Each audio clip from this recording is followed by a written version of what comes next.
All right, everybody. Let's get going. It's 2:00. So first of all, thank you very much for joining the webinar today on deploying AI to avoid gender bias. We are super excited to have this second webinar in the series that is leading up to a larger event in August, and we are happy to have you as participants and to welcome a great panel today. Let me just change the slide. There we go. So the agenda for today is that my name is Michael Jensen.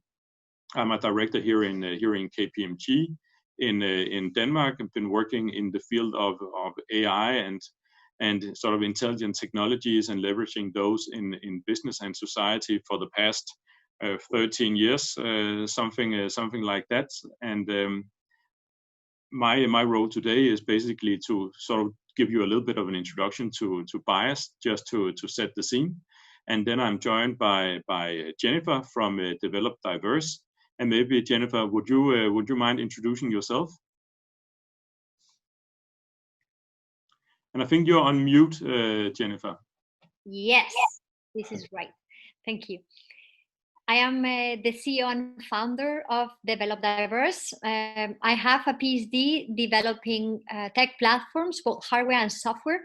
And the last year I had, my main focus has been diversity and inclusion.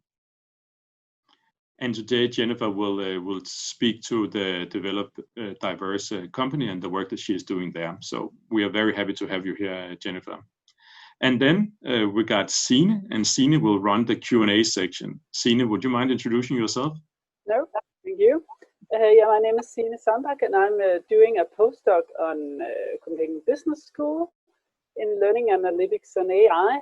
So I know a bit about of some of the parts, but then I'm also very active in the diversity debate in Denmark, and I've also written a book on diversity and computing and programming. So this is I'm feeling at home.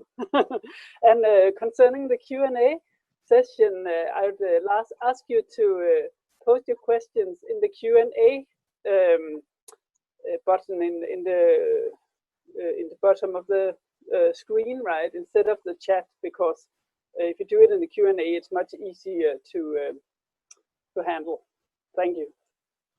That's perfect, Signe, and also great to have you here today. So I think that we're in for quite a treat. So first, a brief introduction to bias, and then we'll dive into Develop Diverse, how to manage it, and then into the Q&A section. I should also just remember to tell you guys that this session is being recorded. Check. And as Signe said, please use the Q&A box instead of the chat for asking questions.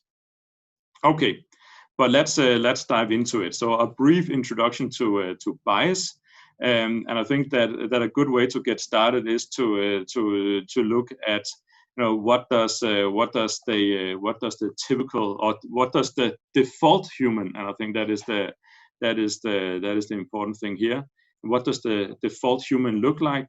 The way that we typically think about it, for example, as a crash test dummy, it looks something like this: 175 centimeters tall, 78 kilo, Caucasian, male, and typically the job is breadwinner. And what does this sort of provide the basis for? This provides the basis for all kinds of stuff. So vehicle crash testing, medical research, safety, product design, city planning, etc., etc., etc., etc. You know, we have a sort of quite a biased opinion just in what does the basic human look like. But let's dive into what kinds of challenges that this actually then creates. So here we have a couple of ones. I think the first one is quite interesting. If you look at the product design and the product design of phones, we are seeing that a lot of phones are actually being designed for the sort of the male hand, and that makes them uncomfortable to use for half of the population. Not very good. Another issue is in primarily actually in developing countries, we are seeing that transportation systems are designed towards the breadwinner, meaning that the part of the population who is not the primary breadwinner has a harder time of actually getting around in society. And then a third issue that I also think is very tangible is that the metabolism between the sexes is different.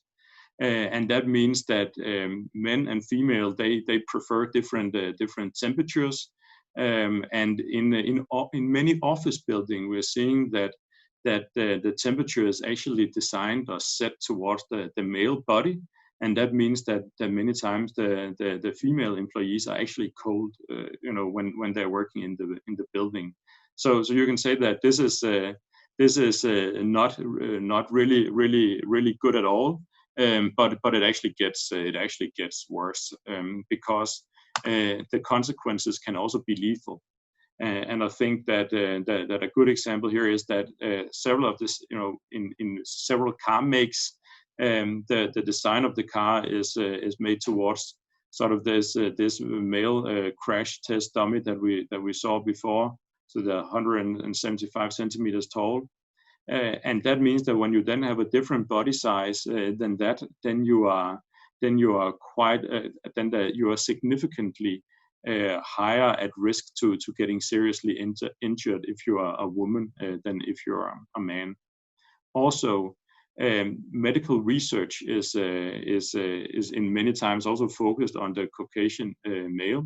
And that also means that when you are then designing your methodologies for diagnosing heart attacks, for example, there's not enough sort of focus and data put on the female body, and that means that leads to misdiagnosis when females have heart attack, and that is of course hugely problematic. So we both see consequences that are sort of, I would say, sort of softer, very, very annoying, but all the way to being lethal. I think what is key here is that what we've seen examples of here is that this is examples from sort of the physical realm, but this is not just a physical problem; it's also a digital problem. So if we're looking at our the hot topic right now, AI. AI, the way that AI works is basically that that we train machines based on data, and then they pick up patterns in that data, and then they're able to replicate the way decisions are being made. But if we are already biased, meaning that we are already making biased decisions, and if we are only gathering data on a limited subset of the population, and then training our machines on that, then we build in bias into the models, and we actually make models that are worse at helping out parts of the populations, and that leads to a couple of other challenges. And just to provide some of the examples here. Then we are, for example, seeing that voice recognition software that is often being trained on the Caucasian male voice, and that actually makes it hard for the machine to understand women and people of other ethnicities. Quite problematic, and especially as we are seeing these sort of virtual assistants being put in more and more homes, is just overall bad, and a bad user experience. Another example, I think, is the classic. Today maybe it's difficult to say classic, but today almost classic example from Amazon, where they have been using AI to screen CVs, and they had built into the algorithm that it was not allowed to look at sex. However, the algorithm did go down and start looking into, for example, if you had certain hobbies, or if you had played on for example, the female soccer team, and then it went in and actually discriminated against the sex, even though it was not directly put into the algorithm. So also there, very very problematic. And then the last one, the one in the middle, I think it's from the University of Washington, that showed that again, machine learning algorithms, when they were looking at pictures of people in kitchens, then the algorithm was basically assuming that if you were in a kitchen, then it scored the chance of you being female higher. So basically building in this bias into the actual algorithm, assuming wrongly. So this is both a problem in the physical world and in the digital world. And we basically need to be aware that when we are working with AI and algorithms, we need to remember that they do not just reflect our biases back at us. So yes, one thing is that our society is already biased. However, they actually also emphasize them significantly. So they're actually making the situation worse. But luckily, what I think is positive is that it's not all bad. So we're seeing that yes, AI is biased, but you can actually also leverage AI to be part of the solution, and that is what Develop Diverse is doing. I think that we should let Jennifer take over the screen and then hear more about how they are working. And that is we're looking very much forward. So Jennifer, please take over. Okay, I will.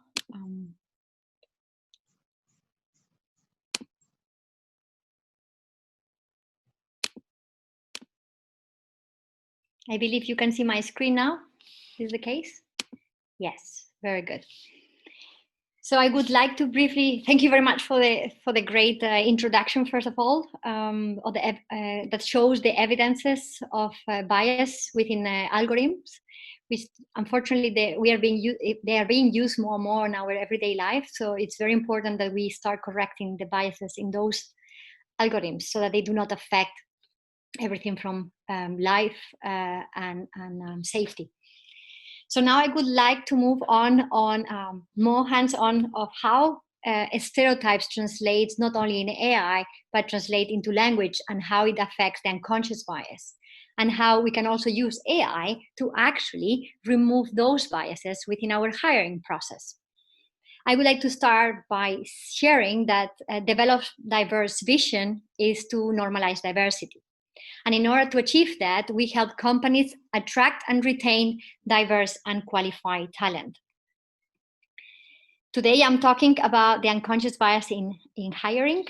And I introduced myself earlier before. So briefly, I am Jennifer. I'm the CEO and founder of Develop Diverse. So in order for you to better understand how stereotypes about the specific groups of people can affect hiring in terms of job appealing, feeling of belonging, and perception of skills, I want to introduce you to a framework which we explain in terms of agentic and communal behavior, and which drive implicit unconscious bias. Agentic behavior is when a person is oriented towards achievement and being individualistic in that. Among agentic behavioral traits, there are pioneering, proactive attitude, having drive and ambition. Communal behavior is when a person is oriented towards relationships, meaning that is a caring person, caring for others and ensuring social harmony. Among communal traits are being friendly, emotional, nurturing, as well as helpful. Scientific evidence of stereotypes classifies men and younger people as having agentic traits or being agentic, while women, older and non-represented ethnic groups are classified as communal, meaning that men and younger people are expected to have an agentic behavior, while women, older and ethnic groups are expected to have a communal behavior. And these beliefs are, on this type of behavior, are internalized on the individual level in an unconscious manner. And they decide how we perceive ourselves and how we perceive the other people around us, and generates the unconscious beliefs we have about them. So the question I would like to answer today is, why is that, and what are the consequences? Traditionally, men and women have been praised for and expected to have each their roles in society. As Michael mentioned before, men, well, this is not what he mentioned, but men are associated with agentic traits. But what he mentioned is that they are labeled as the breadwinners. And as well, they are the ones that are expected to lead the future and have been always acknowledged by their physical strength. In contrast, women are associated with communal traits. They are expected to take care of the family and ensure harmony, and they are acknowledged by their physical appearance. These associations start early in life and are stereotypic views of women and men. They tell us that men and women should behave differently, but the studies have told us that the stereotypes are not necessarily true and cannot be trusted because they are based on generalized associations. However, unfortunately, these beliefs affect the hiring of those of people. Everything from how they perceive the job ads, how we select the CVs, how we interview them, and how we write their performance reviews. And it goes beyond gender. Studies have shown that younger people are expected to be agentic as well. And they, on top of that, they are perceived as having better health, having vitality, and good cognitive and physical abilities. And in the negative side, they are also perceived as less reliable, inexperienced, and less emotionally developed. Older people, in contrast, studies have shown that they are expected to be communal, and in addition, they are perceived as poor performers, resistant to change, slow learners. And on the positive side, they are perceived as mature, highly experienced, and reliable. So those beliefs, once more, affect when we hire them, everything from how they perceive their job ads, how we select their CVs, how we interview them, and how we write their performance reviews. And in addition, research have shown that ethnic minorities are also expected to have a communal behavior, and on top are perceived as not having inherent great qualities. They are judged based on performance, not potential. Their potential is perceived as being limited, and their efforts are more emphasized than their accomplishments. And once more, these beliefs that are on the unconscious level will affect their hiring, everything, how they perceive the job ads, how we select their CVs, interviews, and performance reviews. So let's now dig into how the stereotypes I just described you are actually affecting the different steps of hiring. We will start with job ads. They are the first bottleneck for attracting diverse employees. So let's look into what is the actual issue. I would like to start by showing you a research study. It's a very well known, maybe you have already heard it, from Gaucher and al. From the University of Waterloo in Canada. They demonstrated that we write job ads differently depending on the job occupation we are thinking of. They saw that we use more male stereotypic wording in job ads for male-dominated occupations, such as construction and IT, while we use more female stereotypic language for job ads in female-dominated occupations, like HR or nursing. And the most relevant finding was that they demonstrated that the wording affects differently the reader depending on their gender. Women felt more appeal to apply for jobs with more feminine wording, while men for more masculine wording. So maybe you wonder, what's this male or female stereotypic wording you're talking about? So I'm gonna give you some examples. This is a list of words that we found with using our engine when analyzing job ads in management. And these type of words are very similar to the ones that were analyzed in the research paper I just described to you. These words are the result of the associations with agentic and communal behavior and other gender stereotypes I mentioned earlier. The blue ones, being strong, managed, success, and drive, are agentic and male stereotypic words. And the reason why they are more appealing to men is because men and boys have been encouraged and recognized for their agentic behavior. They are often described themselves as strong, successful, the drivers, ambitious, daring, competitive. In contrast, women, girls, have been encouraged and recognized for their communal behavior, often described as being compassionate, caring, helpful, passionate, love. So those are examples of those. But this does not mean, and that's very important to note, it does not mean that women are not ambitious or men are not caring or helpful, because it's not true. What it means is that women or men do not describe themselves as such terms, because they do not perceive themselves, they perceive this as a negative term in their case. If we look into age and ethnicity words, they also, words also affect people based on their age group or their ethnic group. In particular, affects how they perceive a job description when the words show up in a job description, and if they belong or not to that organization. And this is the result of the associations with the stereotypes I described earlier.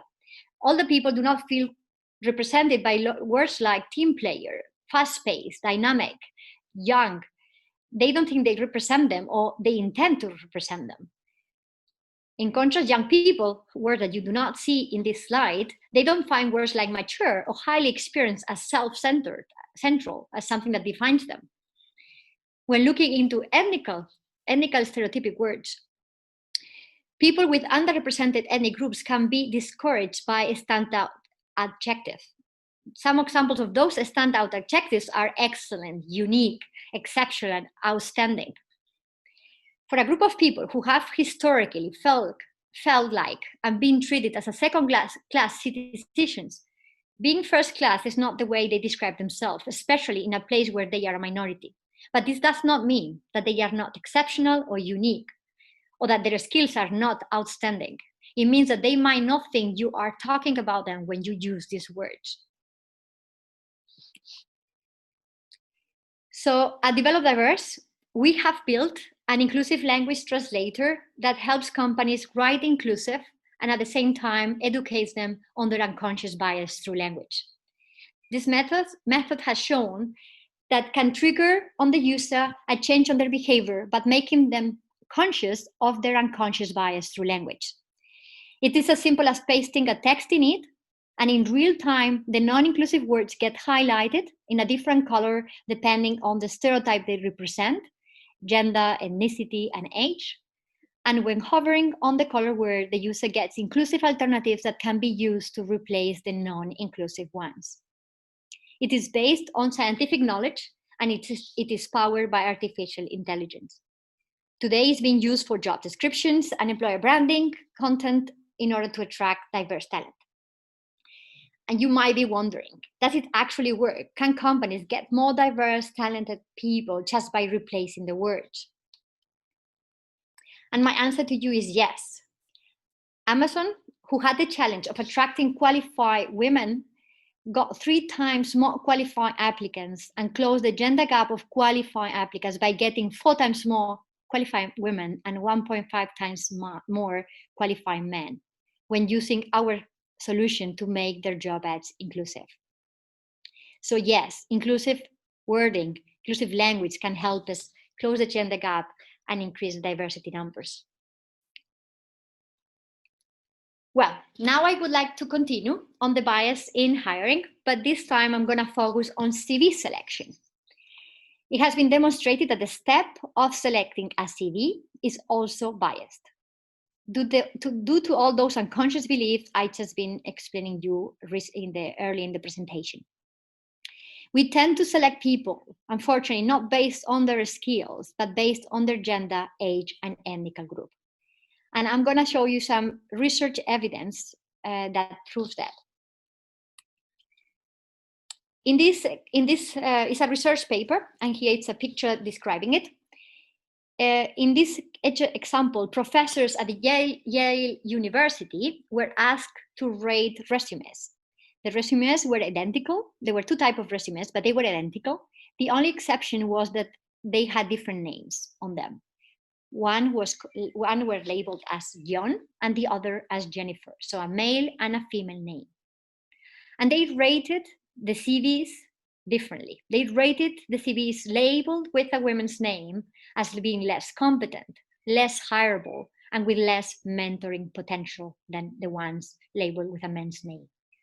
And the CVs were identical. When a similar experiment was conducted, but in this case, the names were not with highlighting different genders, but rather different ethnic groups. Some had an Anglo-Saxon person name, an indigenous name, a Middle Eastern or a Chinese name. The applicants or the CVs, in order to get to an interview, they had to send different numbers of CVs. In particular, the indigenous group had to send 35% more CVs to get to an interview than the Anglo-Saxon person, while the Middle Eastern had to send 64% more CVs and the Chinese 68% more. And once more, the CVs were identical, only the name changed. And age is also an issue in CV selection. It looks like we can identify age through the name as well. There are some names that are young sounding names and others are more old sounding names. And in this particular article, they look into further details, but I would like just to highlight when the identical resumes were judged only based on their names. They saw that the CVs with a young sounding name had the CVs were rated higher than the old sounding names. So what can we do about it? What can we do if we have unconscious bias when selecting a CV? Before I was talking about inclusive language. We have problems appealing to people due to the language not being inclusive. And by changing the language, we can tackle this. But how do we do it here? So there are different companies that have developed different solutions to reduce the bias in CV selections. And here I'm presenting you briefly 4 alternatives to conventional CV selection approach. You might have heard them. One of them is CV anonymization. That's something that you can do yourself by having a team of, for instance, HR, where some of them delete the data before it's presented to the decision makers. But there are also software solutions that can do it for you. Then skills assessments online, rather than know first about their private information, their profile data. Candidates can be assessed online by their skills, and only after we can hear about their profile data. Then matching skills of the applicants with the employer's needs. This is being done with algorithms. We know, as Michael mentioned, Amazon algorithm was not the best there because it excluded CVs that had women's club in them because it was trained with a wrong ratio of CVs. So yeah, we have to use matching algorithms without bias. So we need to do some research before that.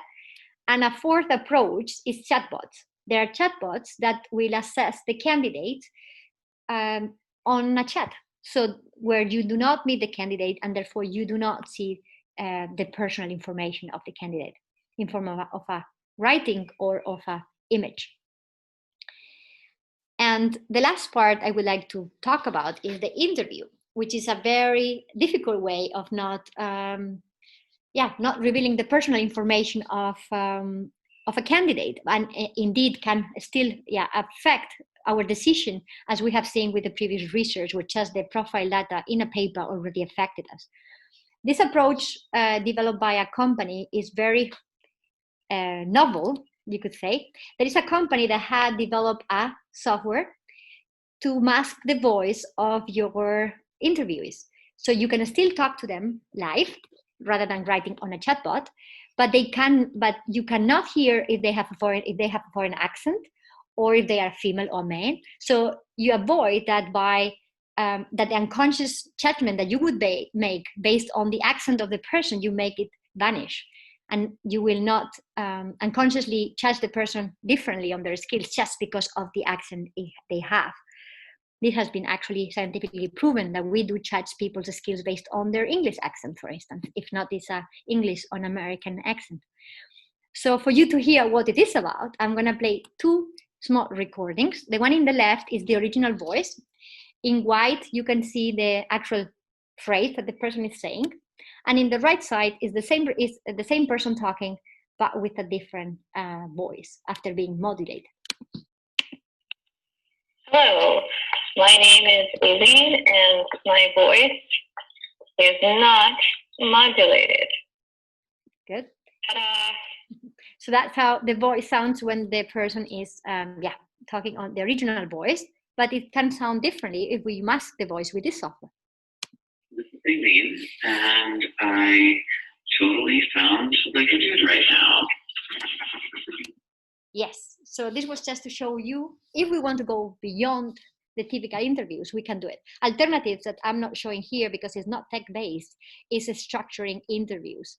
Structuring interviews means that having specific questions placed in the right order and being given to the candidates at the same, let's say, during the same time and at the same time of the day can help us decrease unconscious bias in our hiring and our interviews. And to sum up, I would like to conclude that we need to use tech to remove bias in our hiring. It will help us attract and hire diverse and qualified applicants. We can do it by making our job ads inclusive, anonymizing our CVs or using alternative solutions, and anonymizing interviews. Thank you for listening. And now I will be happy to have to answer any question. Yes. And thank you for the really great talks, both of you, and in particular Jennifer, to explain how your tool worked. And I love this idea of this these seminars using AI to fight AI cause problems. It seems like a red thread here from the other seminars that you have had, that we have had. So one thing, the first thing I would like to ask about is this some of the words, for example, ambition. You mentioned that ambition was a male word. I think you also mentioned that detail-oriented is a female word. And then I wonder, are women not ambitious and are men not detail-oriented? Yes, that's a popular question sometimes when we highlight this. Yes, no, as I mentioned earlier, it's not that women are not ambitious or men are not caring or detail-oriented or curious. That many times we use the terminology to describe women. It's just that based on what I described earlier, based on how women and men have been raised, men are expected to have these agentic traits, while women are expected to have communal traits, communal being more caring, more helpful, and men more ambitious, more daring, more aggressive. Having society having expectations from you being different, that, for instance, being ambitious for a woman, therefore, it's a negative. Women perceive it more of a negative word. Even though they are ambitious, they do not feel necessarily reflected by the word ambitious. And I have a slide for this that I like to show. Like when women try to embody agentic traits, they are called bossy. When men are trying to embody communal traits, they are called emotional or sensitive. And that's a problem. Both men and women perceive those terminology negative because they are not doing what they are expected to do. Women are expected to be communal, while men to be caring, ambitious. Yeah, okay, and I think there's a question more about the details in the algorithm, but I would love to pose a question more about this not so technical part of it, or whatever. And there is this question I heard yesterday about what's the risk that you leave the top males out, for example, if you have used a lot of these words like ambitious and excellent, because you really want these ambitious and excellent people. So it's nice that you get more females, and you could see that you also got more male applicants, for example, from the Amazon example, but how do you ensure that you haven't pushed out the very elite by making it more neutral? That's my question. That's a very good question, and we are also asked this question a lot. It's like, why? What then? Are we not then gonna appeal for ambitious people? Ambitious people are not gonna apply. Daring people are not gonna apply. Competitive people are not gonna apply. And then my answer is, if we use inclusive language, we will be applying to all of them. Inclusive language avoids that we use jargon or cliches words. Like, we have to agree, team player, for instance, is a very cliche word that we use everywhere. Even ambitious is being used everywhere today. So by actually using those words as a regular basis, we are appealing to those ones that they perceive themselves as ambitious, but not necessarily are, and not necessarily have the skills. So by ensuring we use inclusive language, we are helping the candidate to focus on the actual skills of the position. And the job ad, inclusive language still carries emotion that we want to have in a job description, an emotion that describes our company culture still. So inclusive language gives you the option to keep the emotions while not losing the focus of of the actual requirements in the job. And that's why we have seen that inclusive language can help increase the number of qualified applicants, not only the number of diverse applicants overall. So, and there is no need to use feminine wording to appeal to women or masculine wording to appeal to men. If we use inclusive language, we can appeal to both genders as much. Yeah, so words are important. So now to some of the more technical questions here. I see Ben Cahill has asked if you can say something about how you collect and label your input data. So how do you ensure your own biases are mitigated when a new industry buzzwords, for example, enter the lexicon? What is the process for deciding on how biased it is and how and on which dimensions? I guess it's like old, young. So there are different. We use different approaches. We use 3 methods to make sure we are labeling the words the right way. But overall, the way we have defined, so our solution is not not AI that tells you what you need to use in your job descriptions. Our solution has a strong scientific knowledge based, and that's based on scientific articles. So we have used this evidences by science proven evidence that define what is a stereotype. So as I mentioned, that's what I presented earlier on. What actually defines gender stereotypes? What do we see that women are expected to be, or men, or ethnic groups, or age groups? And based on this research, we have built a psycholinguistic framework that helps us translate these stereotypes into words, into language, how these stereotypes are reflected into language. And we use this psycholinguistic framework to train the model, to train our AI.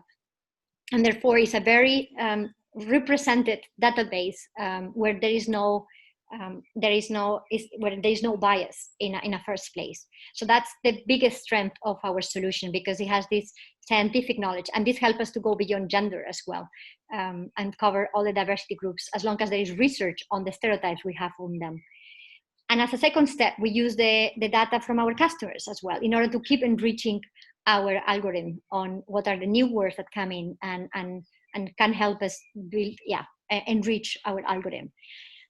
And we also used available data sets that are being constantly updated they're constantly updated. For instance, there's the Google News. Google News now I believe they have been stopped being updated, but there are multiple databases out there that are being updated on people's use, like corporate use, but also the individual use.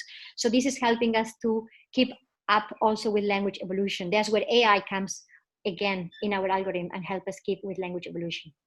I hope I answered the question. Otherwise, please. Yeah. No, I really think you did that. And there is a question from Karina Christensen further down, where she says it would be great to see an example of how the wording in a job ad was changed. And I think you actually did it, but it was just very hard to see because it's very small. So maybe if you can either zoom in on the demo or... I don't know if we can actually zoom in here. Yeah, we can wait until there's replacement. I cannot stop the video because it's a GIF file, so it keeps playing. But I can give some examples. Yeah. Whatever they show up there. Myself, I have to get approached. They can see the screen. For instance, have the word tremendous is experiencing a tremendous growth. An alternative would be a significant growth. This would be an example of an alternative. Then we have I believe is ultimately, and it's being essential or all in all, being an inclusive alternative in that case. And then we have, I believe love their job and is appreciate or like their job. And here there are pronouns, he and she, and has been replaced by they, which is a neutral pronoun. Yes. All right, thank you. Yes. I can tell that, there is it's possible to test the software online, so it's free. There is a free trial, so anybody can sign up and play and then see how those words I'm talking about, if they make sense for them or not. So as a university employee, I love the next question, which is also from Karina, and that's is your ad currently used in any universities? Indeed. I'd like to know. Indeed, it's being used by Aalborg University, and it's also being used by Copenhagen School of Entrepreneurship, which belongs to CBS as well. So those are the two universities using it, indeed. All right, so maybe we should broaden it up. Then there are other universities. I would be very happy. DTU, I would be glad.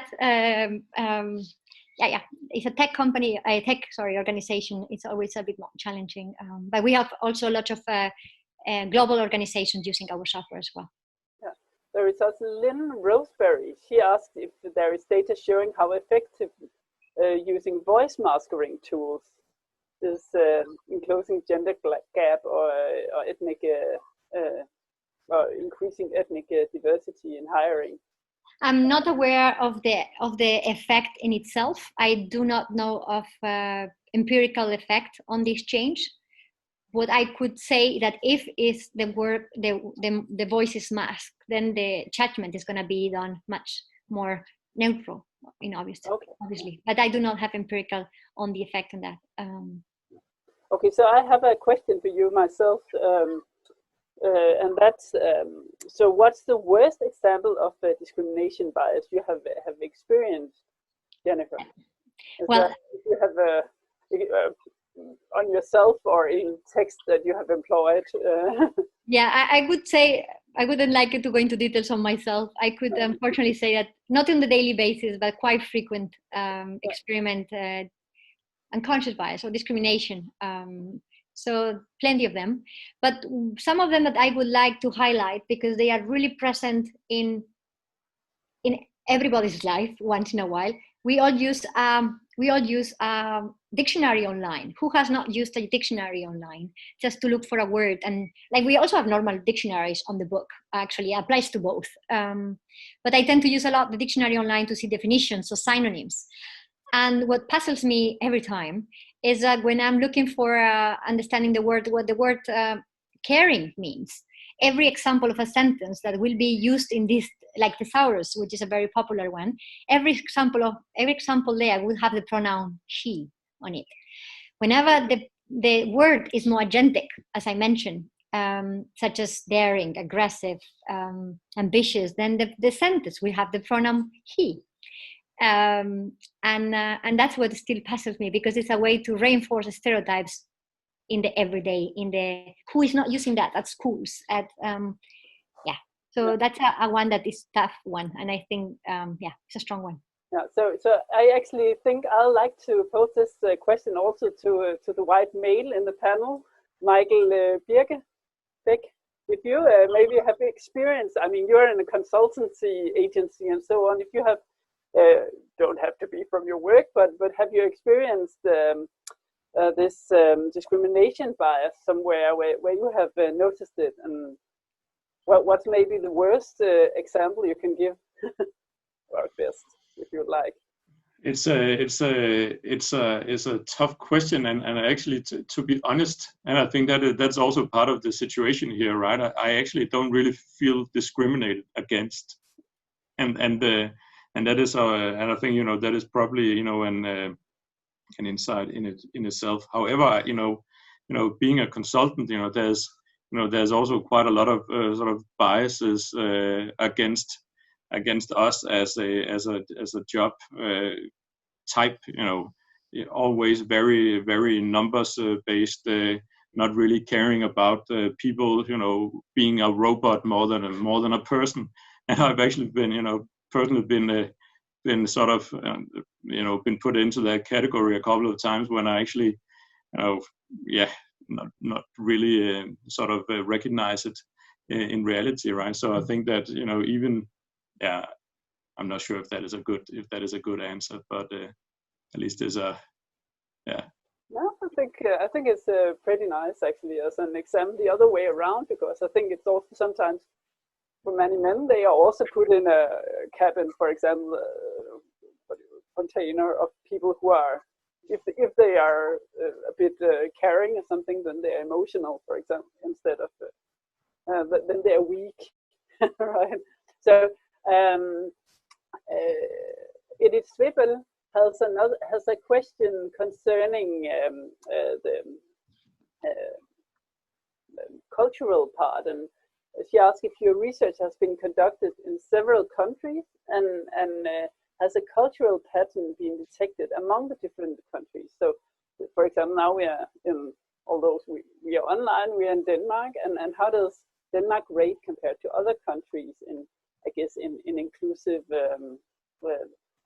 job advertising? Yeah, so in that regard, there is, because unconscious bias have been actually studied in different countries, English-speaking countries. There are studies in Europe, there are studies in the US, and there are studies also in India, where they have all been testing the unconscious bias test, the implicit association test, which actually relies on social stereotypes, which actually relies on our work, our engine. So there are not necessarily, our work in particular is based on databases database and knowledge, as I mentioned, of social stereotypes that have been studied in Western-like organizations. This is right. But as I mentioned, the implicit association test that relies on these social stereotypes that we use in the Western countries have been validated as well in different continents, such as Europe, the US, America, and especially North America, actually, and in India. And they have shown that indeed gender stereotypes, they are very similar in the different countries, and how they affect the individual. And therefore, we believe that even though we have not tested, in our case, but also the research that is known in particular about gender, about words within job ads, even though it have not been tested side by side on different cultures, it does apply to a certain degree. And what we are doing internally in Develop Diverse, we have our own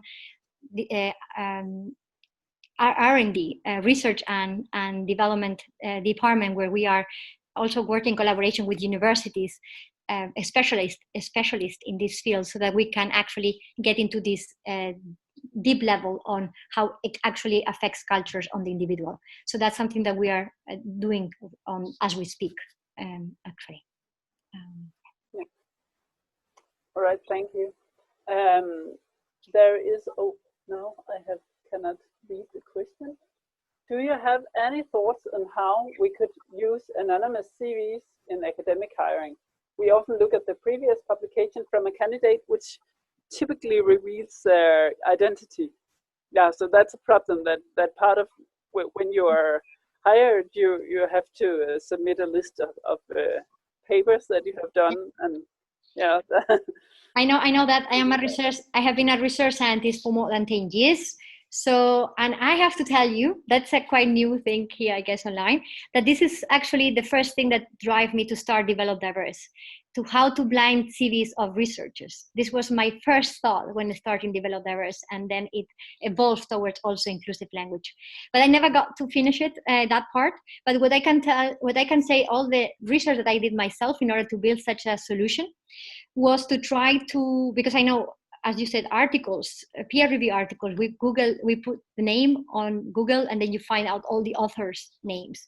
So the way to go about it could be to focus on the impact factor of the journal, to focus on the actual field of the journal, to identify what is the type of field, to look at the number of citations of the actual article. So this is three ways we could combine, could be useful to evaluate the articles instead of, and also author position. Is it a first author? Is a second author? Is a last author position? We know those are values that we use to rate if a paper is good or not. So this could be a way instead of having the actual article linked in it. Okay, yeah, thank you. That was a lot of good ideas, because that had puzzled me a bit too. So you can't really. But you need to have, it has some. There are some things to be solved. But it's very interesting. I have lots of ideas because I have been thinking about that for a long time. Yeah. Yes. So I don't know if there are more questions out there. Maybe why it's while people are typing in, then a quick one is saying, do you have clients that have been using your tool for sort of long enough that you can see what is the impact on the organization that is using your tool? So, one of the things that we would typically think about, how does it impact the profit of the organization, but it could also be something about how does it impact the retention of employees, happiness of employees, that kind of stuff. Do you have some data on that? We have some data. Our customers have been running with us for a maximum of about 7-8 months. That's when we released the last version of our solution. It was by November, so we have data since then. And what we have seen is that, in particular, Amazon was, if we just focus on the actual numbers, Amazon was a very clear effect where they ran a very thorough experiment over 3 months. We also had TDC, who have actually got 2 times more women applicants thanks to that. And them and other users that have been using the software for a while, the solution, they have told us that it has helped them to actually learn, internalize their own unconscious bias. And when they are talking to employees, when they are in an interview process, they are actually thinking about those words. They are catching themselves, expecting these words to come through in a discussion, being ambitious, for instance. So they have seen that it's helping them to become more aware of their own unconscious biases. And that's our purpose, that by the usage, we will be not only using it on the text, written language, but also on the spoken language. And therefore, because then the leaders, the managers, the responsible of employees, they use this inclusive language, it does help with retention. So it's well known that an inclusive culture increases retention of diverse employees, but also retention overall. So we believe that by using our solution, companies every single user can develop this inclusive mentality, this inclusive culture. So that's why we are trying that software is not only used by recruiters, but can also be used by every single employee in everyday communication. So that's our coming goal. And because we want that the inclusive culture has an effect on retention, and a faster effect, so that if everybody uses it, everybody can be more inclusive and learn their own unconscious biases in a very relaxed way, not by putting yourself on the spot in front of your unconscious bias training, where it's like, okay, they're on the spot and once in a whole year, and that's it, and then you forget about everything. So we expect that this solution can help you review your unconscious bias in a regular basis. And we know that to change a mentality, we need to exercise for many more years in order to change it. So by having a constant trainer, we believe that's the solution. So yeah, so that's short story. The users that did tell us that it did impact their way of thinking and communicating on the spoken language. Okay, I can see we got 5 minutes left here. One more question from Edith. Yeah. Is the answer: are you proactively contacting companies, corporations, or have companies requested to use your software? The combination of both. So we do have companies that themselves have high on the agenda diversity and inclusion and are looking for tangible solutions. And when they hear about us, they reach out to us. But we also do it on a regular basis. We see that inclusive language, especially inclusive job ads, is not a well-known thing yet. We are not yet aware that bias in language actually affects so much our talent pool. So we still need to bring the knowledge through and contact companies to let them, to let them know about it. So we do both. Yeah, it's also actually, I must say, when this event popped up, it took maybe 2 hours before one of my friends, not close friend, but one I know, contacted me because he actually was being a director of an IT department and really had difficulties in reaching out to get women to apply for the job at Birds he had. So I think there is at least a more focus on this now than maybe have been. It is. The focus is increasing. What sometimes comes when people are not really understanding of what means inclusive language, there is always this misunderstanding that I was very happy you addressed the question earlier. Is it because if women are not ambitious, why should we then, they should just not apply if we are looking for an ambitious candidate? That's very important to not misinterpret this. It's not that women are not ambitious or men are not emotional or caring. It says that they do not feel represented by the word, but they are. They just define it in a different way. Women tend to define it as a hardworking people, resilient, rather than call themselves, or aspirational, rather than call themselves ambitious, but they are. So it's not that we are just trying to expand the stereotype. We're just trying to the software gives an informed decision, helps the user makes an informed decision. We try to teach the user, look, if you use this word due to social stereotypes that are unconsciously embedded in every single individual, you are going to discourage people, not because they are not ambitious, not because they are not competitive, not because they are not caring, just because of social stereotypes unconsciously embedded in their mind. So that's very important not to mix it up. Okay, so there is a really great question right now. For the last 2 minutes here, there is a woman called, I presume that's a woman called Louise Kent, and she asked, can I use your platform the other way around to sound more masculine? It's not possible, because that's precisely what we do not want. Our vision is to normalize diversity, and our purpose is that the software is used for increasing diversity and inclusion. And this would not be actually helping. So our software can help you identify the words that are going to discourage them, but it will only propose you inclusive alternatives. It will not propose you the opposite gender or the opposite age or whatsoever. So it's only inclusive writing that proposes you. Because if your purpose is inclusive diversity and inclusion, that's then not a goal. If your purpose is another one, then there is, you can still, if you want more women, you can still use inclusive language. It will help you. You want more men, it will still help you as well. So there's no need to target people. We can just use inclusive language and we will get them all. Perfect. Right.